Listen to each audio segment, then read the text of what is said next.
All right, guys and gals, thanks for tuning in tonight for the webinar. I'm going to go ahead and share my screen to the PowerPoint presentation. All right, that should do it. I'm Captain Stephen Fields out of Charleston, South Carolina, and this webinar, Fishing Inshore in the Southeast. We're going to cover a variety of topics, the slam species, which is going to be flounder, sea trout, redfish.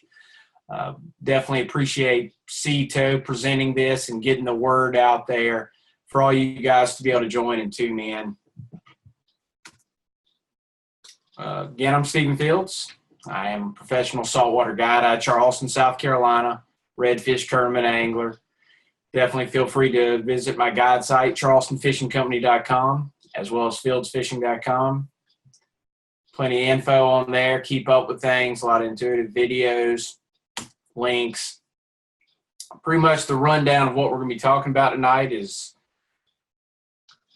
the inshore slam, redfish, flounder, sea trout, where, when, what with, covering water safely and effectively, using all the tools and knowledge that you can to your advantage. And then we'll have some Q&A at the end. Usually the presentation, I try to get it to last for around 30 to 40 minutes. That way it leaves a good bit of time for Q&A and allows me to answer the specific questions that you have.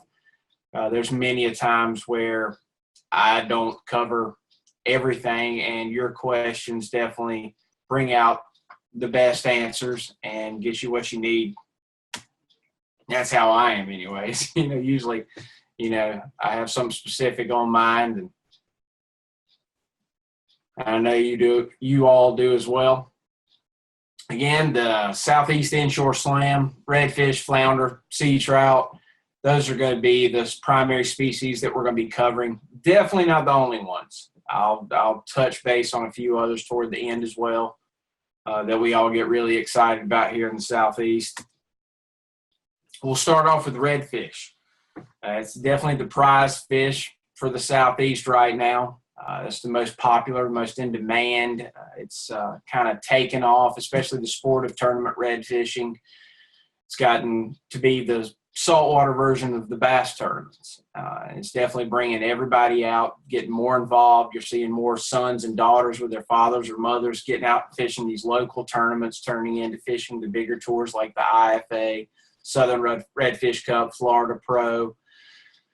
And as far as redfish go, there's plenty of options to go around no matter where you are. You got bull redfish, the breeder size redfish that are moved in this time of the year. You got inshore redfish year round, of course. You got deep, you've got shallow. Live bait is filling up the backwaters as well as the deeper haunts. High tide, low tide, what the situations and what times would you want to target the fish in certain areas.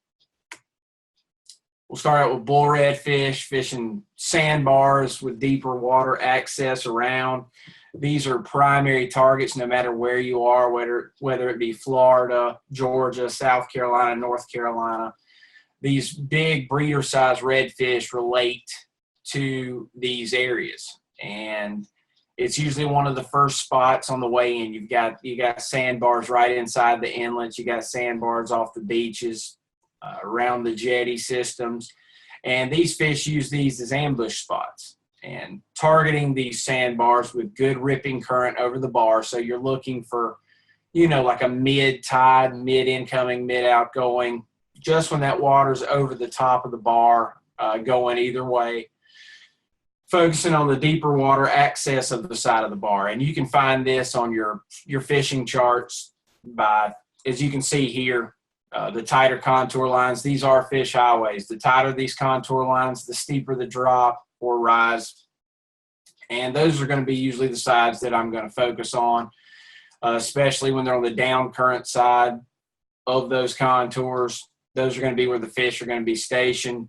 They like moving water, but they don't want to fight it. So they're going to be sitting in these little eddies, which the moving water creates. They love having moving water overhead of them, especially in this deeper water situation.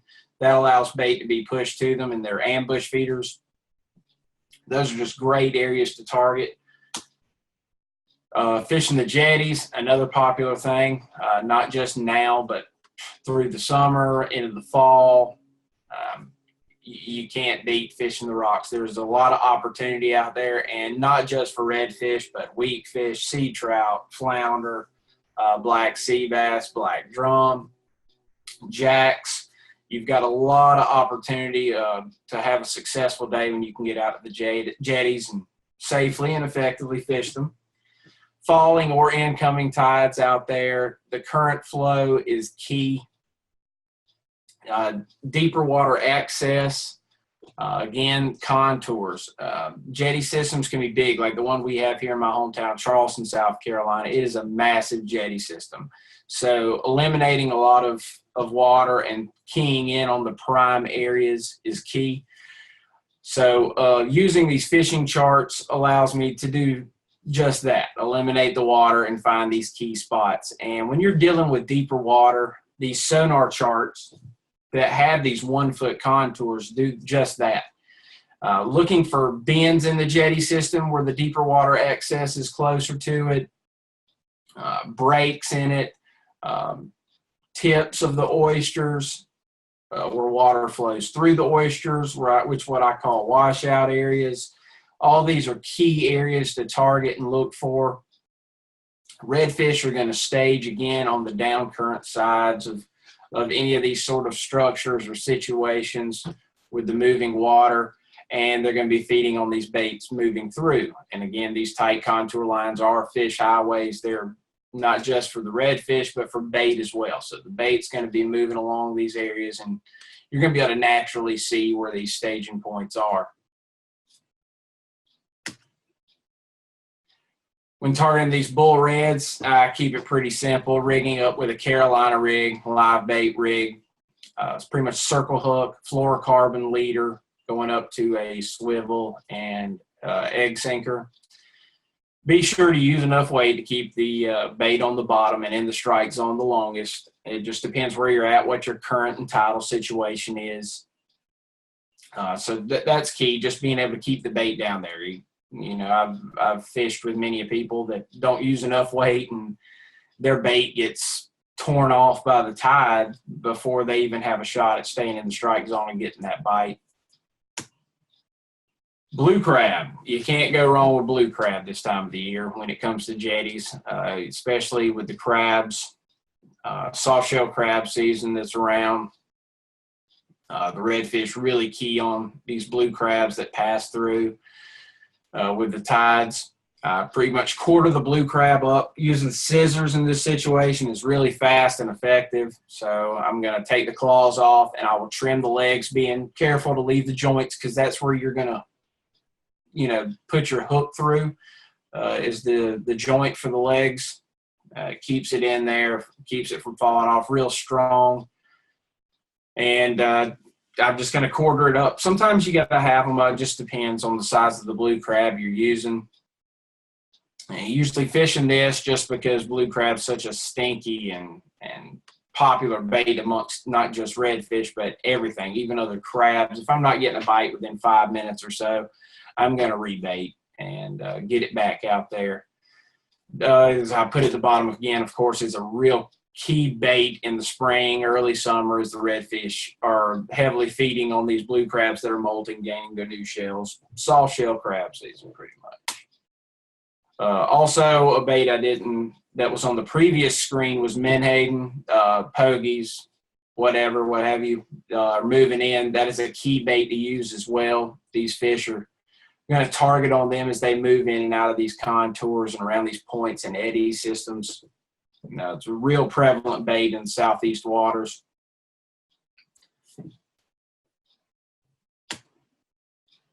Inshore redfish, again, year-round. They do switch it up a little bit as it warms up. The schools won't be as big and tight. They'll break up into wolf packs and singles, and getting into flood tide grass situations. Pretty much targeting tidal creeks, bays, and sounds, targeting the areas where the current meets structure. So like oyster bars, sandbars, channel edges, docks, marsh grass points. A lot of you guys and gals that fish inshore in these situations know exactly what I'm talking about. Falling tide and low incoming tide. I definitely want some lower tide situations. I want to have low moving water at some point in my day. Don't be afraid to start a little deeper when moving in on these locations. They can sit a little deeper at times on the edges this time of the year. And if you move in too close too quickly, you can be right on top of them and spook them. So, you know, play in their little game. Definitely take your time. Patience is key, and time on the water is precious. So just take it easy and, you know, kind of like they always say, listen more than you talk, look more than you fish. Just pay attention to your surroundings and how these fish are relating to these structures and to the bait they're keying in on, what bait they're feeding on.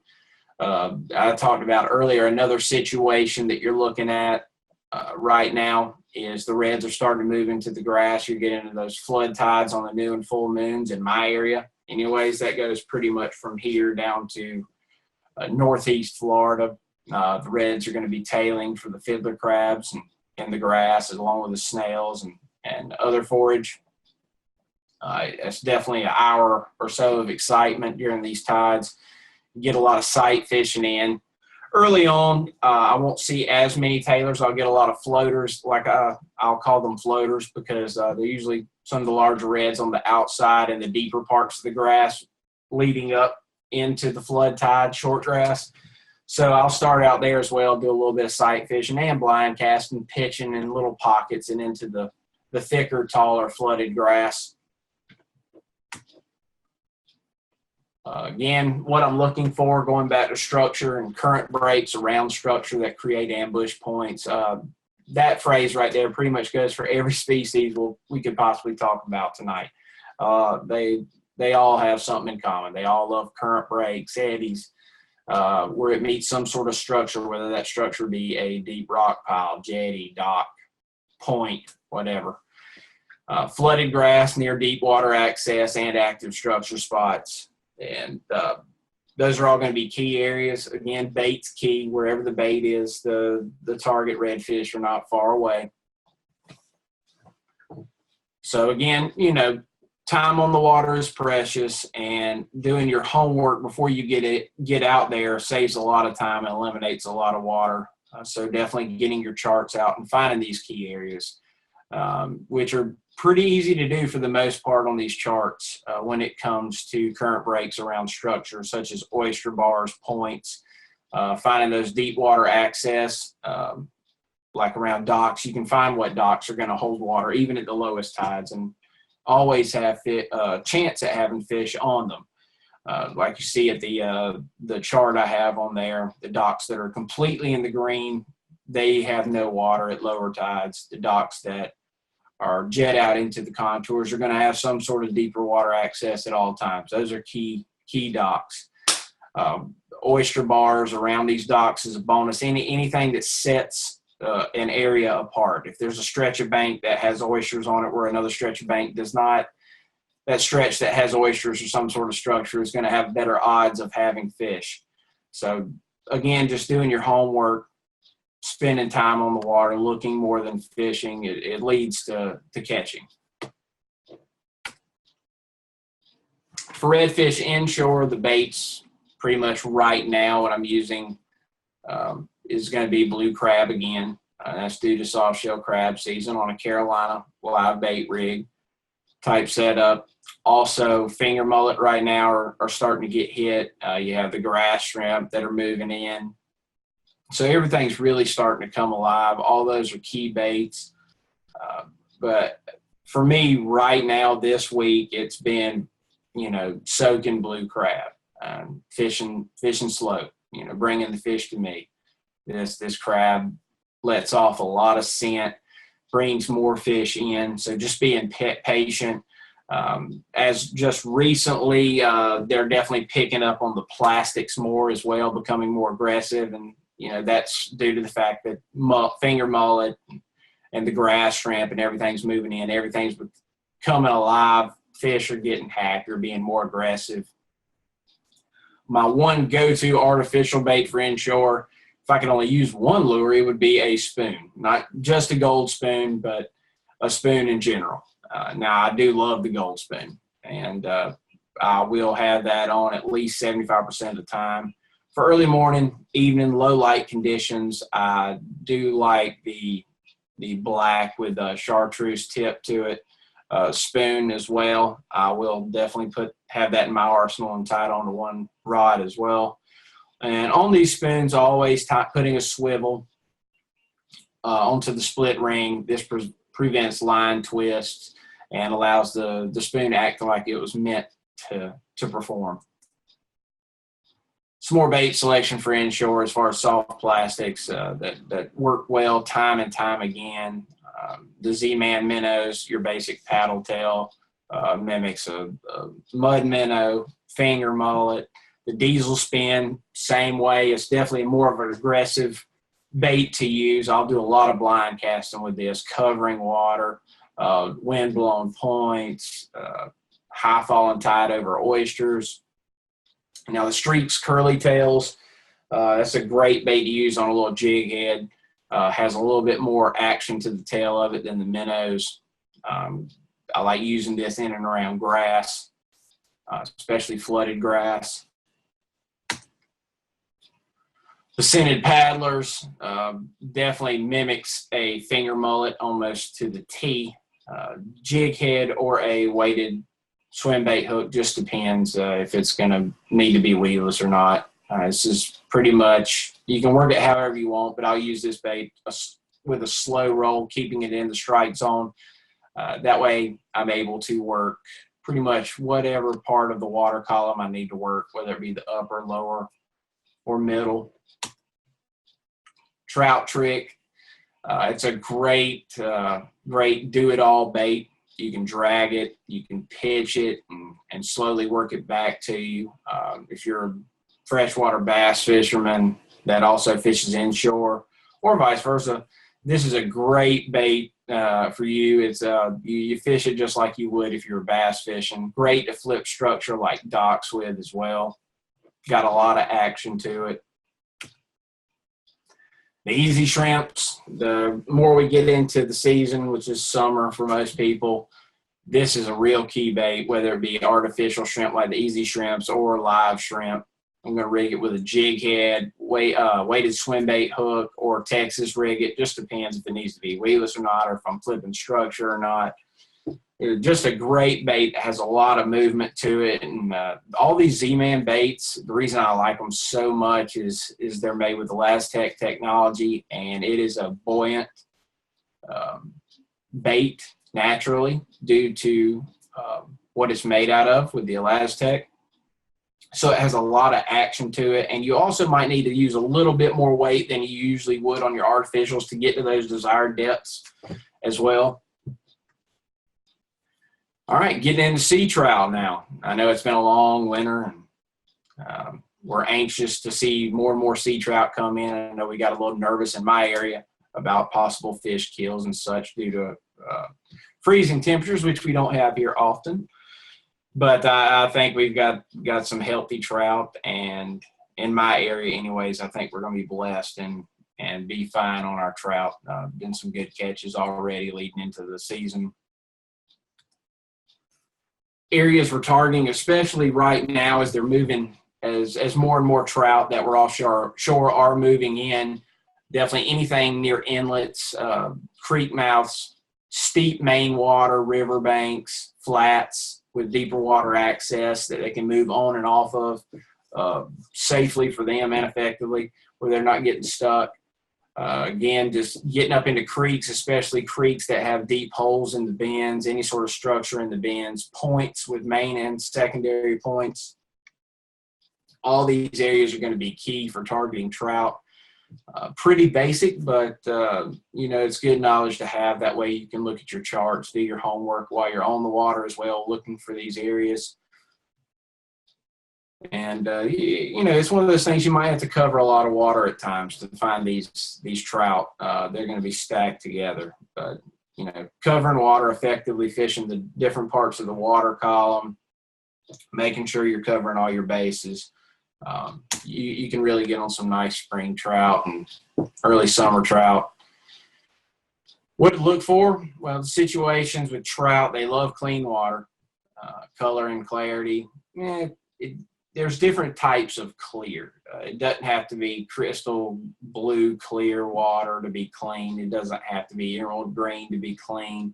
There's a lot of situations, depending on what body of water you're on, it can be that tannic clear water, kind of like you have down like the Everglades in certain areas. Weather, whether it's windy, calm, overcast, bluebird, sunny skies.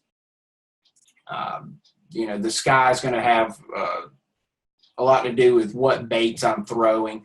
Let's say if it's overcast, I might actually go more towards top water, definitely working that popping cork more aggressively. Wind blowing points, I can use some jerk baits, spinner baits, work it more aggressively as well. Tides, current movement, current strength, that's all key with trout as well. You can go to the same spot 2 different days and it might not play out the same way. And tides can have a lot to do with that. The current might be a lot stronger one day than the other. So if there's a weak current movement one day, go to your spots that are usually where the tide's ripping, where you've got usually have that more aggressive current. Where there's days where you might have some really strong currents, go to those spots that might always be a little slower moving. Bait, definitely match the hatch with these guys. Finger, mullet, shrimp, those are your key baits with trout. But also don't be afraid to throw a menhaden on there. I've been in many situations, especially on main river or main waterway banks that have trout in certain areas, and where menhaden is prevalent moving through, and I'll free line some menhaden out there and work that upper to middle part of the water column and catch some really quality trout this time of the year. Structure, again, current breaks, points, humps, holes, anything that creates eddies or ambush feeding situations. It plays its role with the sea trout as well. Pretty same baits for all these. The inshore slam species, redfish, flounder, trout. Again, the easy shrimp, rigging it on a popping cork. Number one, don't forget the popping cork. That is a key bait and presentation to use for these trout, being able to adjust your depth on the popping cork for wherever you're fishing and fishing different parts of the water column, letting it drift effectively in and around structure. Also rigging on the jig head, Texas rig, and also the weighted swim bait hook. Slim swims, awesome bait. If you've got a lot of small bait in a certain area and it tends to be a tougher bite, this slim swim has done it for me more times than not. It's a very small but effective presentation. Even for as small as it is, it has a lot of active movement to it and a real natural presentations to itself. And again, Z-Man used the ElaZtech technology where it gives it that naturally buoyant substance to it, and it really just comes alive in the water.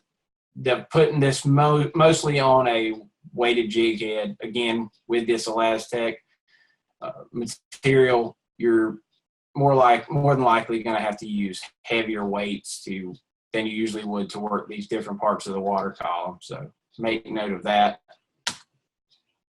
Live baits for the sea trout, again, shrimp, live shrimp, mud minnows, or finger mullet.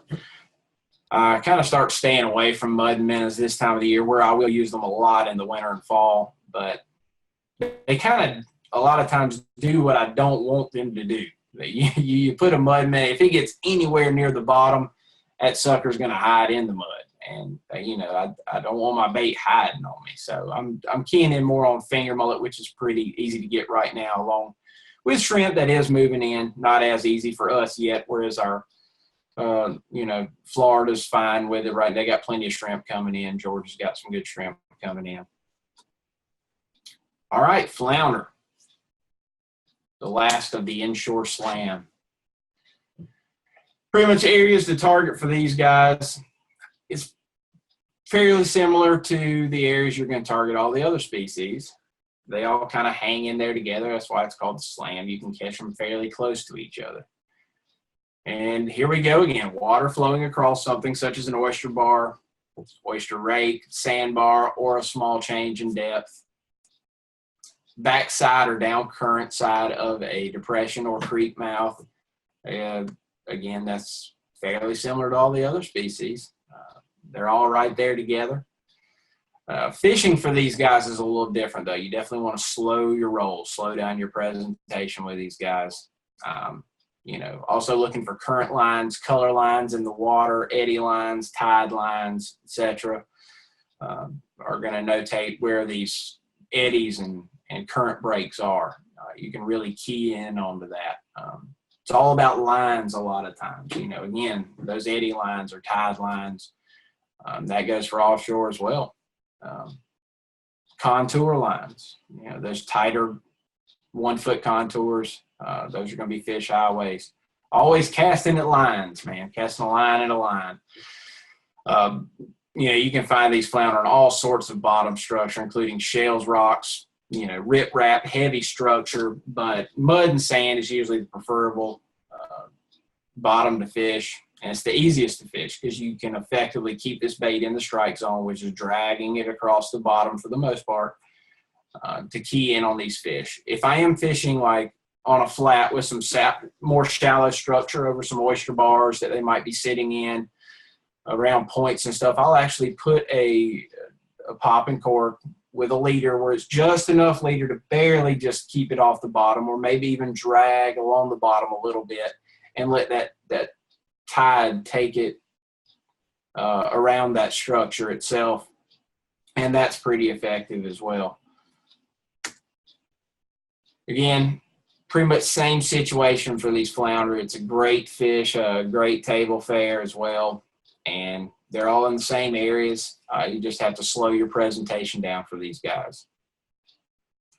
Shrimp rigs, you know, again, a Carolina rig, or the jig head or the popping cork I was talking about, adjusting it where it's barely going to drag the bottom or float just above the oysters. A lot of times these flounder will sit on the backside of these oysters or the shell rakes on like a little sand pocket back in there in the little holes within the structure. So they can be hard to get to a lot of times. So that's where a popping cork can come into play for those guys.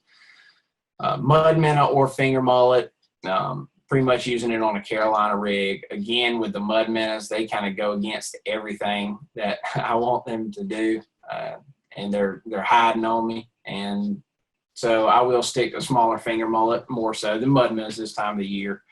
Because with flounder, they're aggressive. They have a reaction strike to them. But you got to get that bait close to them. So if you're fishing an area slow, rolling it across the bottom, you definitely want to make 1,000 casts. You want to cover every square inch of it. But, you know, if it does get close to them, they will pounce on it. So, again, that mud minnow hiding does you no good for the most part. Artificial baits look similar, don't they? Again, the baits you're throwing can catch all 3 species for the most part. The streaks, curly tails, and the minnows, those are my key 2 baits for flounder. Rigging them pretty much on a jig head, dragging them across the bottom. Also, spinner baits, you know, you slow drag them across the bottom. You can pick up anything doing that. I'm using those in, and again, harder or softer bottoms with not a lot of structure when I'm dragging these spinner baits so they don't get snagged as much. But it's an effective bait. I've seen redfish pounce on it when I'm dragging it across the bottom. I think it might even have like some sort of blue crab look and appeal to it when I'm doing that as well. But flounder will pounce on these spinner baits, dragging them across the bottom as well. I definitely try to tone it down for the flounder a little bit when I'm using spinner baits. So a smaller spinner bait for that smaller presentation works well. Again, back to the water column. I know I've mentioned that a couple times throughout this webinar.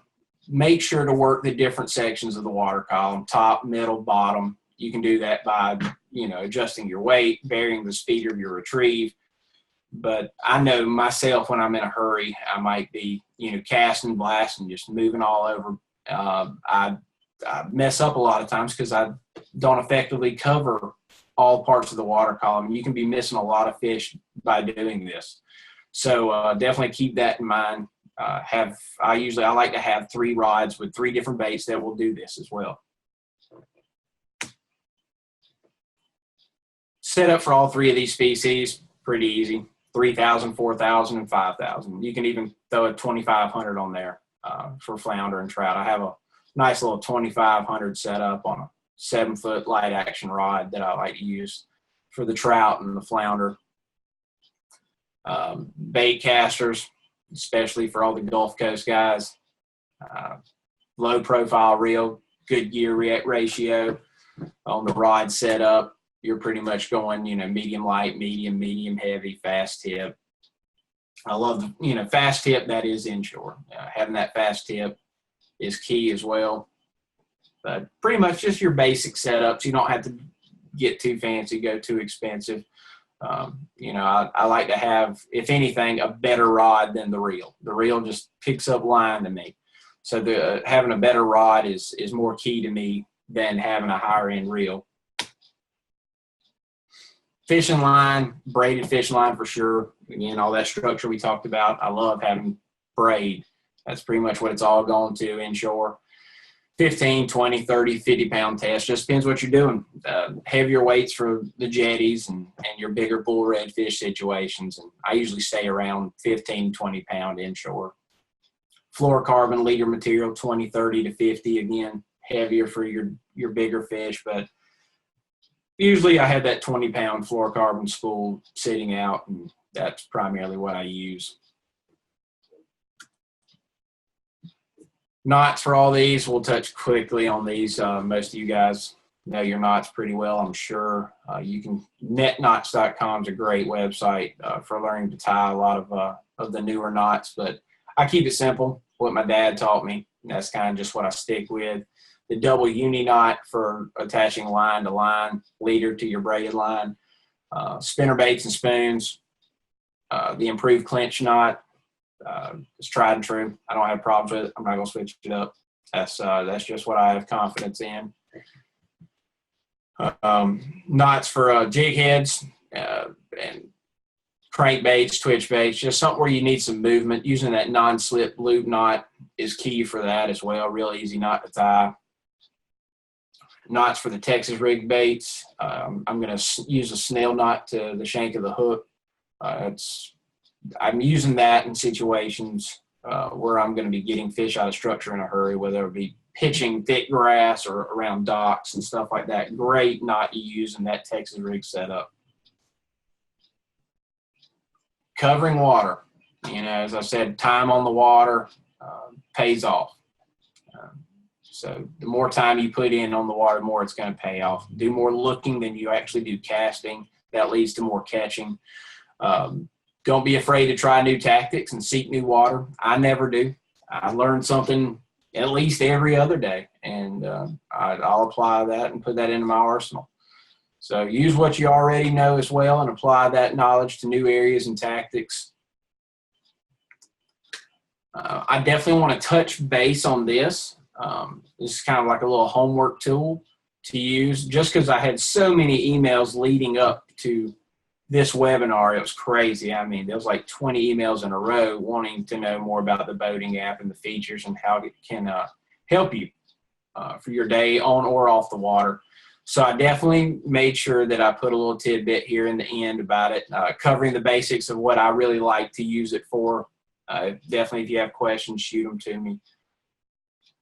But the boating app, it's a great tool for scouting, planning routes, safely navigating areas, especially areas you might not be familiar in. If you're making a long run to a new area, it definitely gives you a good, safe route to get there.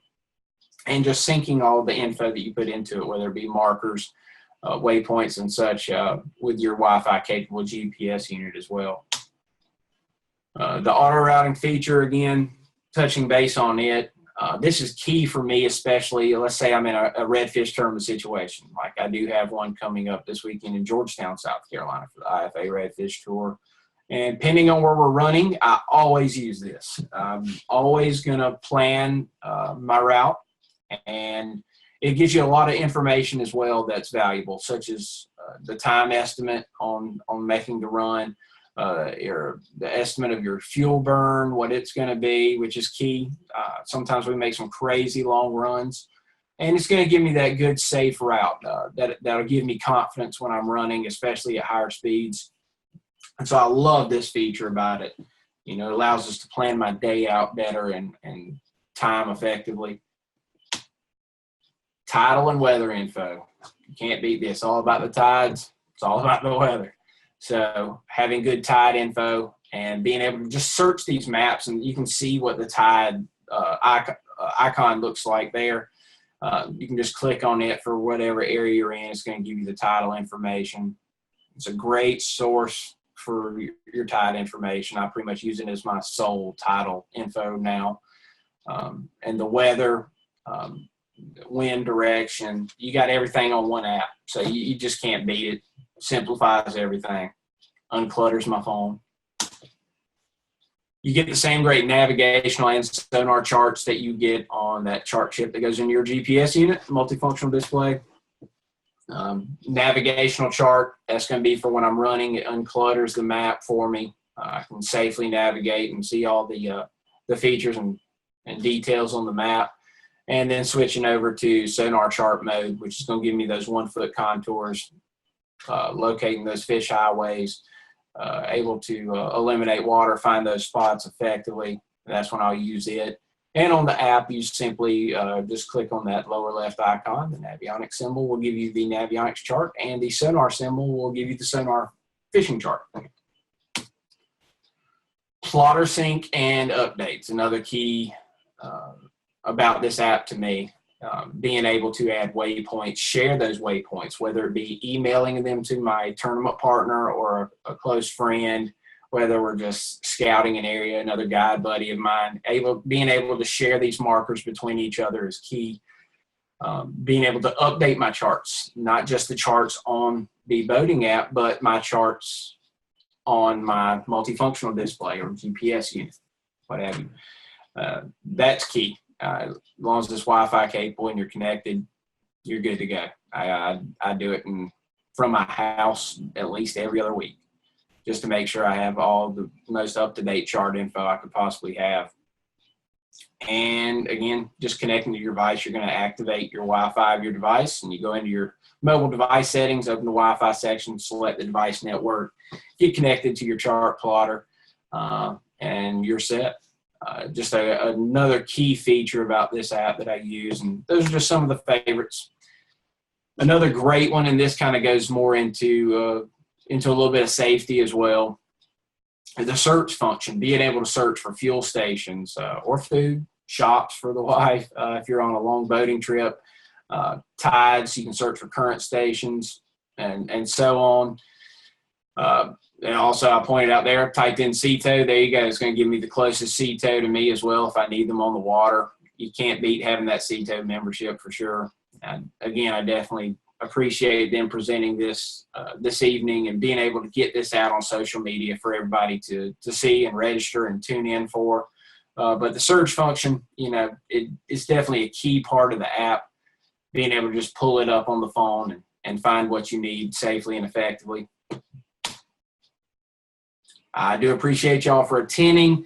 That's kind of the end of the rundown for the Fishing the Southeast Inshore. Again, I'm Captain Stephen Fields. Definitely visit my Facebook, Twitter, Instagram, all that social media stuff. Get on there, interact, share, and my websites as well. And definitely tune into more upcoming webinars, Navionics webinar series. As I always say, not only do I conduct my own webinars, but I tune in to most of them as well. There's a wealth of knowledge out there. I'm saltwater, but I'll tune into the freshwater bass guys a lot too. They're very knowledgeable, and I use a lot of that information going into saltwater as well. A lot of things translate over from inshore saltwater fishing to freshwater bass fishing. There's a lot of similarities. All right, well, what you got? We'll get into questions and answers. I know some of you guys have some questions about subjects I might not have covered, so shoot them over and let me know.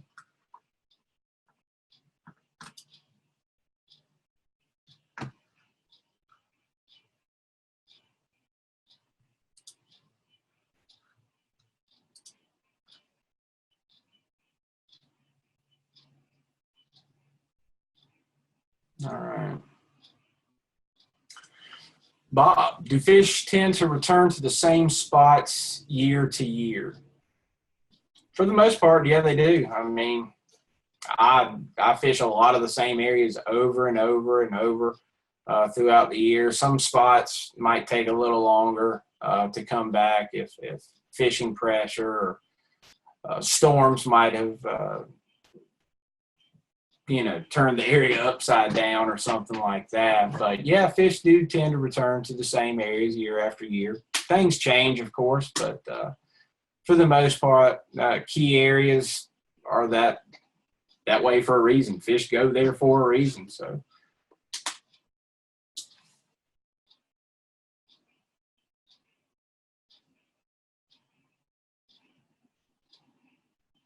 All right, you live in Georgia and recently purchased property in Bay St. Louis, Mississippi. What's the deal with fishing over oyster beds throughout the areas? Oyster beds, that's structure, that's home to redfish, that's safety to them. And it's also home to a lot of other species as well, other fish, other crustaceans that these redfish key in on and eat. So it's kind of like a all you can eat buffet, but you live there. So you can't beat that. So oyster beds are in the back of every angler's mind inshore fishing in the Southeast. We're always fishing around them, and it's just a key piece of structure to hit. It effectively cleans the water as well. It's a filtration system for the marsh.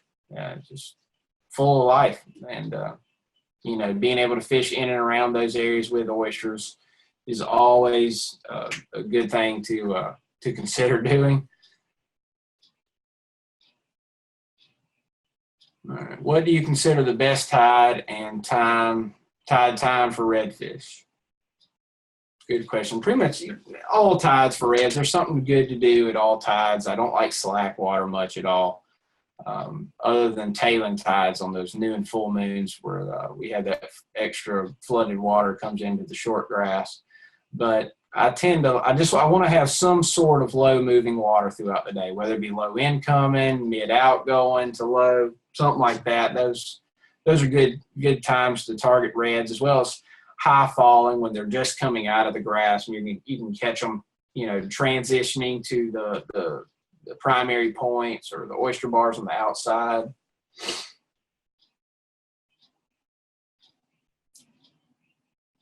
If you find a spot good for redfish and you catch slot size and keep them, will other large ones take their place? Not necessarily. I've seen spots get caught out. I've messed up myself and fished myself out of a job in certain spots before, earlier on in my career, allowing maybe a week worth of charters, and hitting the same areas over and over, allowing them to keep a few fish for dinner. You can definitely tell the difference at times. So not necessarily, they don't get replaced all the time. Do any of the owners have issues with using a talon anchor? I know a lot of times inshore, I'm a power pole guy, power pole down. But with the talon, with saltwater, especially if there's a lot of pluff, mud, and stuff, it can clog up in that thing. So effectively flushing it out is pretty key. Do the trout generally stay in shallow water? Where'd that go? Near the grass lines during the heat of the summer.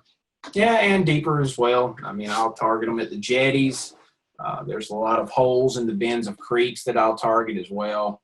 Definitely, the hotter it gets, the fresher, cleaner water. They love that flow of it.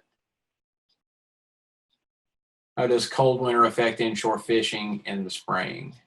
They're ticked off, man. They're ready to go just like us. So everything's about to come alive. Do you like an incoming tide or a dropping tide, or does it matter? Nah, as long as there's some sort of low moving water, I'm fine. But when it comes to high water, I actually do prefer a high outgoing tide because I can't lose them. I know where they're coming. So talk about leader length when fishing live bait and artificial. Yeah, pretty much 24 inches is what I'm using with artificial baits or live baits. That's kind of my general rule. Now, on popping corks, I will adjust it more precise than that for the depth of water I'm fishing. So, I mean, if I'm in 6 foot of water and the trout are going to be sitting in, let's say, middle or lower part, you know, I'm going to have about a 3 foot leader on the popping cork.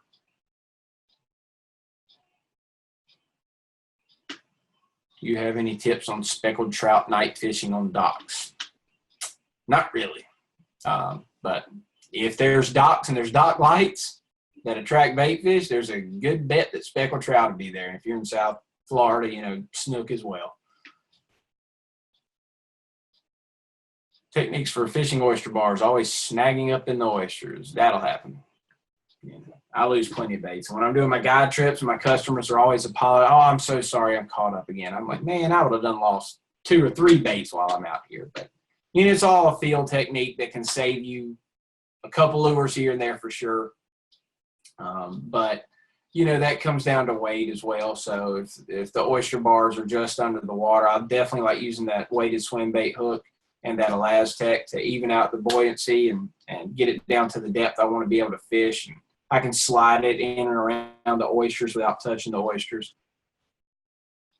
I mostly fish the Northeast. Are the fluke the same thing as flounder? Yes, definitely. Same species, where we have summer and winter flounder. What do you prep your 3 or 4 rods and reels with? As far as artificial baits, I'm going to have a spoon on one, a spinner bait on the other, a jerk shad of some sort, usually a paddler's or a Minnow's, as well as an artificial shrimp. And depending on what's going on, you know, I might have a popping cork on there as well.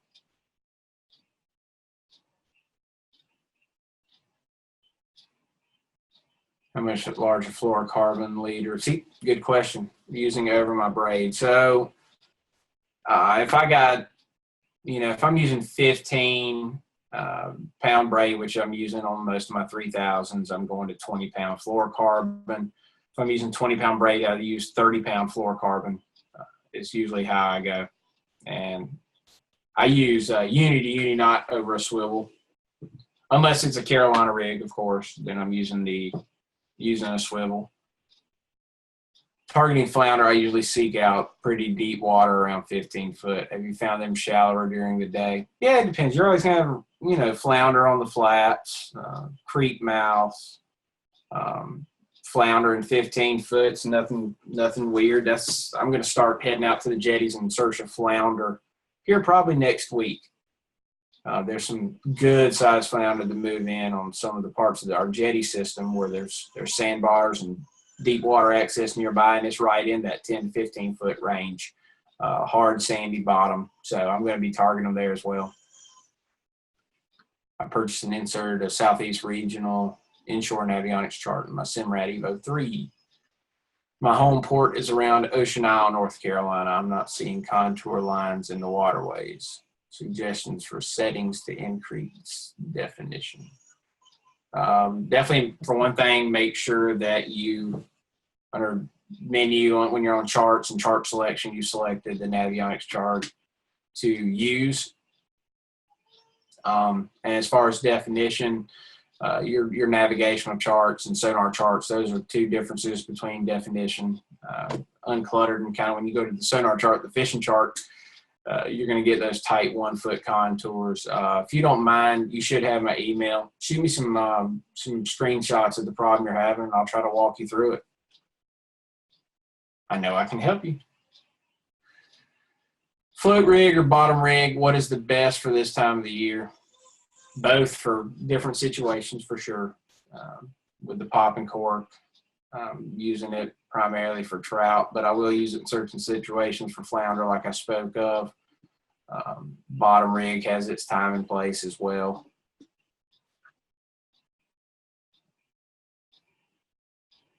I fish in Pamlico with no tide, just wind tide. Is it best to always fish wind-blown banks, trout and flounder? Well, if there's no natural tide, that wind's going to create moving water. So, you know, definitely fishing areas where the wind is definitely getting that water moving is key. Nice question, and pretty much putting that out there. Appreciate it. Thank you, Matthew, for tuning in. you prefer artificial over live bait? I do personally. I have a bass fishing background. I always have. But there is a time and place for live bait, no doubt. Bull redfish, I'm going to be chunking live bait more so than artificial. And being a charter guide, I definitely deal with live bait more than I do artificial there. But if it's just me fishing, I got artificial on for sure. In my mind, I think I can go out and outfish live bait.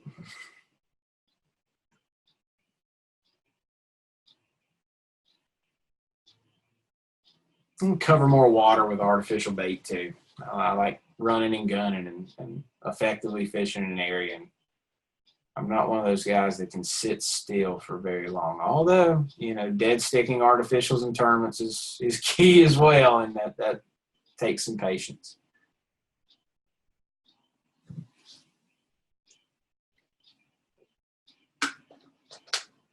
Good questions. Appreciate it, everybody.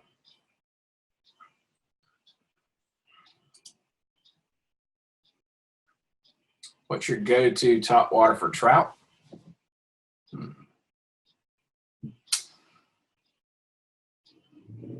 Probably the Heading swimming image. The top water and the crankbait version. That's just a good bait. And get the saltwater version so you get the better split rings and hooks, although I usually change those out anyways. But there's plenty of, I mean, Mirror Lure makes some great ones. Live Target has some great top waters as well. What pound test line do you use for inshore? Usually 15 to 20 pound braid. Best way to fish for triple tail. Definitely, you know, following those tide lines off the beaches and then near the inlets. They can be in and around those tide lines. Again, looking at those lines, especially along jetty systems, any of those tide lines and such around there where that moving water is, you can see the separation in color and how fast each side's moving. Around crab pot buoys, channel markers.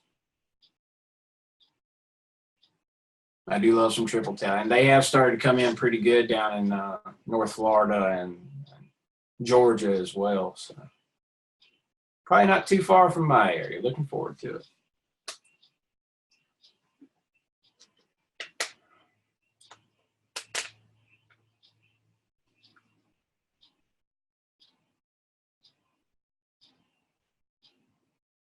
All right, guys.